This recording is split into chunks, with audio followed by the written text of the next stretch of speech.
성자와 성령의 이름으로 말씀드립니다. 메리 크리스마스! 성탄을 축하합니다. 옆 사람들과 함께 인사 나누시기 바랍니다. 성탄 축하합니다. 성탄 축하드립니다. 성탄을 축하합니다. 성탄을 축하합니다. 아니, 성탄을 축하한다는 얼굴이 이렇게 좀 환하게 밝게 좀 웃으시면서 하셔야 되는데 우리 마스크 때문에 그 환한 얼굴이 안 보여서 조금은 아쉽습니다. 그렇다고 마스크를 벗지는 말아주십시오. 아직까지는 우리의 방역을 위해서라도. 오늘은 예수님께서 저와 여러분을 구원하시려고 이 땅에 사람의 몸으로 오신 날을 기념하는 성탄 대축일입니다. 이 성탄의 기쁨이 이 세상 가운데 특별히 우리 교회의 모든 사람들 위해 함께 하시기를 간절히 축원합니다. 이렇게 성탄 대축일로만 지키면 참 기쁜 날인데요. 또 오늘은 2022년의 마지막 주일입니다. 한 해를 보내는 마지막 주일이기도 합니다. 어떻게 보면 여러분과 제가 2022년에 보는 마지막 날이기도 합니다. 자주 시를 읽는 건 아니지만요, 최근에 본 시들 가운데 마음에 와닿는 시가 한 편 있어서 여러분에게 소개를 해드리려고 합니다. 김상현 님의 시, 생애 간이역에서라는 시입니다. 다음은 대전역입니다. 내리시기 전에 잊으신 물건이 없는지 살펴봅시다. 내 생에 잊고 내린 소중한 것들이 얼마나 많았던가. 눈물 나도록 감사했던 이들과 사랑했던 이름들과 때론 추억까지도 있고 훌쩍 내려버린 시간. 내리기 전에 한 번쯤 살펴보는 것이었는데 다음 역, 내 생의 간이역에 내릴 때는 또 무엇을 두고 내리게 될는지, 종착역까지 제대로 가지고 갈 것이 할머니, 어머니 말고 또 무엇이 있을까? 어떻습니까? 여러분, 2022년이라고 하는 여러분의 간이역에서 혹시 두고 가시는 것은 없으십니까? 잊고 내리지, 챙기지 못하고 그냥 한 해를 보내버리시는 부분들이 없으십니까? 예수 그리스도를 두고 내리시지는 않으셨습니까? 다른 것은 몰라도요, 우리가 종착역까지 꼭 붙들고 가야 하는 것이 있습니다. 바로 예수 그리스도인 줄로 믿습니다. 왜냐하면 주님 없이는 우리 혼자서는 안 되는 일들이 너무나도 많기 때문입니다. 내 힘으로는 불가능하기 때문입니다. 예수 그리스도로부터 오는 은혜가 아니면 우리의 죄의 문제를 해결할 수 없습니다. 건강과 가정과 사업과 자녀와 관계도요, 주님의 은혜가 아니면 해결할 수 없는 것이 너무나 많습니다. 하느님 보시기에 참 좋은 교회도요, 은혜가 아니면 사람의 힘으로 이루기 어렵습니다. 사람의 힘으로 안 되는 것이 너무나 많기 때문에 그렇습니다. 그런데 그 무엇보다도 가장 어려운 것이요, 사람이 변하는 겁니다. 어린이도, 젊은이도, 연세 드신 분들도, 저 같은 사제도요, 참 변화되기 어렵습니다. 그렇죠. 그렇게 기도를 많이 하고 성경도 보고 교회를 오래 다닌다 하더라도요, 때로는 욱하고 바뀌진 않습니다. 남 험담하지 말아야지 그렇게 다짐을 해도요, 뒤돌아서면 다른 사람들과 뒷담화하는 게 제일 재밌습니다. 그런 내 모습을 보게 됩니다. 용서해야지, 겸손해야지 생각하지만 어느덧 저 혼자 잘났다고 교만 떨고 있습니다. 저도 어느덧 내년이면요, 사실 15년 차를 맞습니다. 이 정도 시간이면 성자가 됐어야 하는데 마음 하나, 생각 하나 참 바꾸기 어렵습니다. 심지어는 몸도 잘 안 바뀌어집니다. 이렇게 사람이 변한다는 건요, 참 어려운 일입니다. 근데 여러분, 사람이 언제 변하는지 아십니까? 사람은 죽었다 새로 태어나지 않으면 변화되지 않습니다. 그래서 성경은 물과 성령으로 새로 나야 된다고 했습니다. 그럼 어떻게 새로 날 수 있습니까? 예수님을 만나야 합니다. 이 땅에 오신 주님을 만나야 그때 비로소 사람이 변화되는 줄로 믿습니다. 그래서 예를 들어 봅시다. 다마스커스로 가는 도상에서 예수님을 만난 사울은요, 그리스도인을 박해하던 자에서 복음을 전하는 자로 변화됩니다. 마찬가지로 저와 여러분이 새롭게 태어나는 사건, 이것이 저와 여러분의 성탄인 줄로 믿습니다. 그래서 오늘 우리는 이 땅에 오신 예수님의 탄생을 기뻐하고 즐거워해야 하지만 동시에 이 땅에 오신 주님을 내가 오늘 만나서 내가 새롭게 태어나는, 변화되는 성탄이 되어야 할 줄로 믿습니다. 다시 인사하십시오. 여러분 옆에 있는 분에게 성탄하세요 인사하시기 바랍니다. 성탄하십시오. 예, 우리가 주님을 만나 성탄하는 기쁜 오늘 하루가 되시기를 주님의 이름으로 간절히 축원합니다. 우리가 이 땅에서 예수님의 행적을 기록한 책을 가리켜서 복음서라고 합니다. 4개의 복음서가 있지요. 그 가운데 마테오 복음, 마르코 복음, 루가의 복음서를요, 같은 관점에서 썼다고 해서 공관 복음서라고 합니다. 이 공관 복음서에 나오는 예수님의 모습들은 예수님께서 하신 일 또는 예수님의 가르침과 같은 이런 사건들을 중심으로 기록하고 있습니다. 그런데 요한복음은요, 하느님 당신 자신, 예수 그리스도께서 고백한 당신이 어떤 분이신가에 대해 묘사하고 있습니다. 좀 유식한 말로, 헬라어로 에고에임이라는 말로 표현됩니다. 우리말로 하면 나는 누구다 라는 겁니다. 나는 생명의 빵이다. 나는 세상의 빛이다. 나는 선한 목자다.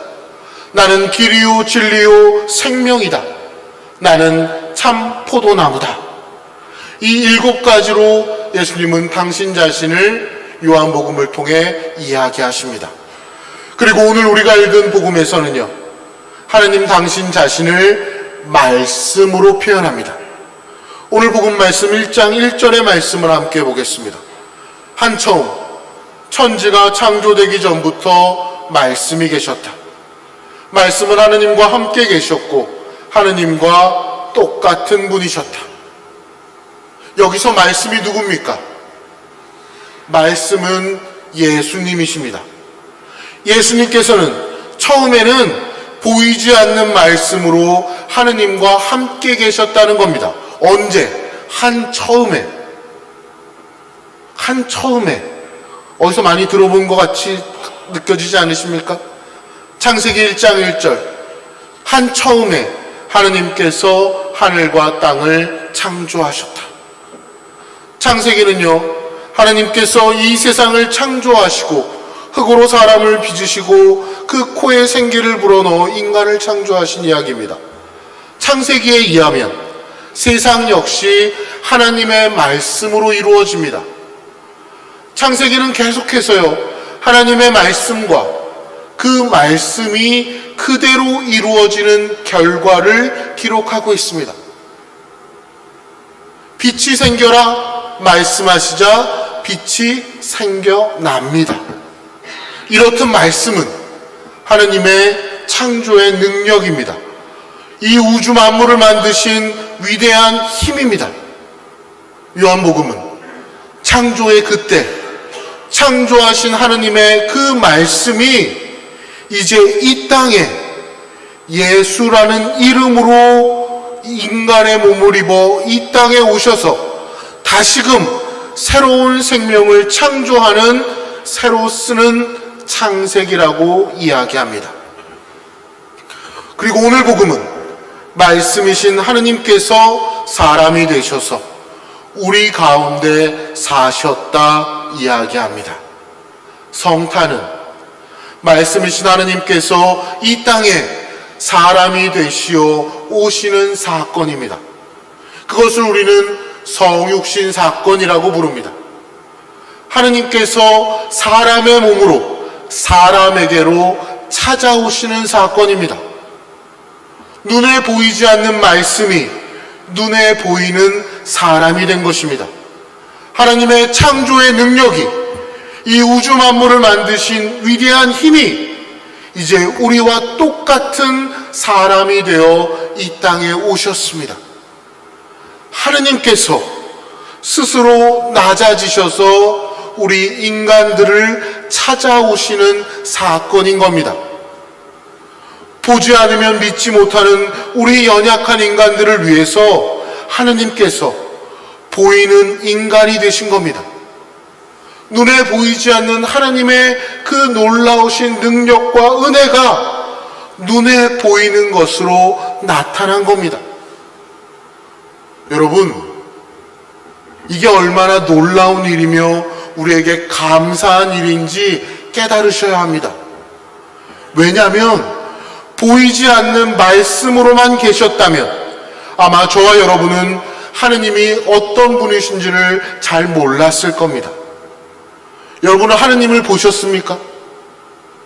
우리 믿음 좋으신 미다님, 하느님 보셨습니까? 하느님은 어떤 분이십니까? 하느님을 알 수 없습니다. 그런데 요한복음 1장 18절 말씀을 보면요, 일찍이 하느님을 본 사람은 없다. 그런데 아버지의 품 안에 계신 외아들로서 하느님과 똑같으신 그분이 하느님을 알려주셨다. 누가 하느님을 알려주셨다고 합니까? 예수님입니다. 다시 말해 예수님을 보면 우리는 하느님을 알 수 있다는 겁니다. 그래서 예수님을 이 땅에 보내셨다는 겁니다. 하느님을 우리에게 바로 알려주기 위해서 하느님이신 예수께서 이 땅에 말씀으로 오신 겁니다. 요한복음 14장 8절에서 9절 말씀을 함께 봅시다. 필립보가 주님, 저희에게 아버지를 뵙게 하여 주시면 더 바랄 것이 없겠습니다 하고 간청하였다. 예수께서 이렇게 대답하셨다. 필립보야, 들어라. 내가 이토록 오랫동안 너희와 같이 지냈는데도 너는 나를 모른다는 말이냐? 나를 보았으면 곧 아버지를 본 것이다. 그런데도 아버지를 뵙게 해달라니 무슨 말이냐? 예수님을 보았으면 누구를 보았다고 합니까? 하느님. 그러므로 한처음 말씀으로 계시던 예수님께서 하느님을 알려주시려고 그 말씀이 육신이 되어 이 땅에 오셨다는 겁니다. 그래서 우리는 예수님의 삶과 그분의 말씀을 보면 하느님이 어떤 분이신지를 알 수 있는 겁니다. 예를 들어 볼까요? 오병이어의 사건에서 예수님께서는 목자 없는 양과 같은 군중을 바라다 보시며 이를 불쌍히 여기십니다. 이를 불쌍히 여기시는 예수님의 마음이 누구의 마음이라고요? 하느님의 마음이라는 겁니다. 이것을 보고 알라는 겁니다. 그러니까 예수님을 보면 누구를 알 수 있다고요? 하느님을. 보이지 않는 말씀이 보이는 사람으로 오신 까닭이 무엇입니까? 예수님을 통해서 하느님을 알고 믿게 하여서 구원받게 하시려고 예수님이 오신 겁니다. 요한복음 20장 31절 말씀을 보면요, 요한복음을 쓴 목적에 대해 이렇게 이야기합니다. 이 책을 쓴 목적은 다만 사람들이 예수는 그리스도이시며 하느님의 아들이심을 믿고 또 그렇게 믿어서 주님의 이름으로 생명을 얻게 하려는 것이다. 왜 요한복음을 썼다고 합니까? 첫 번째는 예수는 그리스도이시며 하느님의 아들이심을 믿게 하기 위해서였습니다. 두 번째는 믿어서 주님의 이름으로 생명을 얻게 하려는 겁니다. 어떻게 그럴 수 있습니까? 오늘 복음 4절의 말씀을 함께 보겠습니다. 모든 생겨난 것들이 그에게서 생명을 얻었으며 그 생명은 사람들의 빛이었다 말씀합니다. 여러분, 예수님 안에 생명이 있는 줄로 믿습니다. 그러므로 누구든지 예수님을 믿고 받아들이면 예수님과 함께 영원히 사는 줄로 믿습니다. 하느님의 생명이 드러나면 하느님의 자녀가 태어나는 겁니다. 그래서 우리가 예수님 안에 거하면, 예수님을 그리스도로 믿고 받아들이면 하느님의 생명이 우리 가운데 들어오게 됩니다. 그리고 그 예수님께서 이제 우리를 또 세상에 보내십니다. 요한복음 17장 18절을 보면 이런 말씀이 있습니다. 아버지께서 나를 세상에 보내신 것 같이 나도 이 사람들을 세상에 보냈습니다. 이 말씀의 의미는요, 예수님께서 하느님을 알리려고 보냄받은 것처럼 우리도 세상에 보냄을 받았다라는 사실입니다. 누구를 알리려고 보냄을 받았습니까? 예수님입니다. 그렇습니다. 그래서 세상 사람들은 저와 여러분을 보면 누구를 봐야 합니까? 예수님을 봐야 하는 겁니다. 여러분, 세상 사람들이요, 교회를 알 수 없습니다. 특히 성공회는요, 더 잘 알지 못합니다. 그럼 성공회를 알려면 누구를 봐야 알 수 있습니까? 나를 봐야 교회를 안다는 사실을 기억하시기 바랍니다. 여러분을 봐야, 교회란 이런 곳이구나, 성공회란 이런 곳이구나 라는 것을 세상 사람들이 안다는 사실을 기억하시기 바랍니다. 그러므로 저와 여러분의 삶이 예수님께서 이 세상에 오셔서 말씀으로 사셨듯이 우리도 말씀으로 살아야 한다는 사실을 기억하시기 바랍니다. 오늘 우리는 예수님으로부터 세상으로 보냄받은 사람들입니다. 세상 사람들은 우리의 말과 행동을 보고 예수님을 알고 믿게 될 줄로 압니다. 그래서 우리는 조금은 세상에서 미친다 하더라도 주님을 위해서 손해보고 살아야 하는 겁니다. 세상에서 나를 알아주지 않는다 해도 주님만 알아주면 되지 않은 그 너그러운 마음으로 이 세상에 다른 이웃들을 대하시기를 주님의 이름으로 간절히 축원합니다. 그런데 오늘 복음의 말씀은 이것으로 끝이 나지 않습니다. 오늘 말씀이 육신이 되어 직접 우리를 찾아오셨는데 사람들의 반응이 어떻습니까? 오늘 본문 11절, 12절 말씀을 함께 봅시다. 그분이 자기 나라에 오셨지만 백성들은 그분을 맞아주지 않았다. 그러나 그분을 맞아들이고 믿는 사람에게는 하느님의 자녀가 되는 특권을 주셨다. 여기를 보면요, 두 부류의 사람들이 등장합니다. 이 땅에 오신 주님을 맞아들이는 사람과 맞아들이지 않는 사람들입니다. 그분을 맞아들인 사람이 누굽니까? 요한복음을 읽어가다 보면요, 예수님을 영접해서 맞아들인 사람들이 나옵니다. 베드로와 안드레아가 그분을 맞아들입니다. 그리고 필립보와 나타나엘이 주님을 영접합니다. 3장에서는 유다의 관원이었던 니고데모가, 4장에서는 우물가의 사마리아 여인이 주님을 맞아들입니다. 그녀는 5번이나 이혼했던 여인입니다. 5장에서는 38년 된 벳자다 목가의 병자가 예수님을 맞아들입니다. 그러나 6장에 가면 많은 사람들이 예수님에게서 더 이상 빵을 얻어서 먹을 수 없게 되자 떠나가 버립니다. 그때 예수님께서 제자들에게 묻습니다. 너희도 이들처럼 떠나가겠느냐? 그때 베드로가 주님께서 영원한 생명을 주시는 말씀을 가지셨는데 우리가 주님을 두고 누구를 찾아가겠습니까? 하고 고백합니다. 8장에 가면 현장에서 가늠하다 잡혀온 여인이 주님을 맞아들입니다. 9장을 가면 나면서부터 맹인이었던 사람이 등장합니다. 또 나자로와 그의 자매들 마리아와 마르다가 주님을 영접했습니다. 여러분 잘 보십시오. 예수님을 영접한 사람들 중에는 대단한 사람이 있습니까? 대단한 사람들 없습니다. 이런 사람들이 주님을 영접합니다. 그런데 누가 영접하지 않았습니까? 스스로 똑똑하다는 사람들, 잘났다는 사람들은 예수님을 받아들이지 않았습니다. 안다고 하는 사람들은 예수님을 거절했습니다. 그러나 죄인들이 영접합니다. 오늘도 그렇습니다. 스스로 똑똑하다고 하는 사람들은 자기 힘만 믿고 살아갑니다. 돈의 힘을 믿고 살아갑니다. 권력을 믿고 살아갑니다. 그러나 심령이 가난한 자가 오늘 예수를 받아들이고 영접하는 줄 믿습니다. 10절 말씀 함께 봅니다. 그러나 그분을 맞아들이고 믿는 사람에게는 하느님의 자녀가 되는 특권을 주셨다. 예수님은 당신을 받아들이는 데 있어 도덕적인 수준을 따지지도 않습니다. 그 사람의 사생활을 문제 삼지 않습니다. 그 사람이 과거에 어떻게 살았는지 전혀 생각하지 않으십니다. 그저 마음으로 예수 그리스도를 믿고 받아들이는 사람이면 됩니다. 바로 그 사람이 하느님의 자녀가 되는 줄 믿습니다.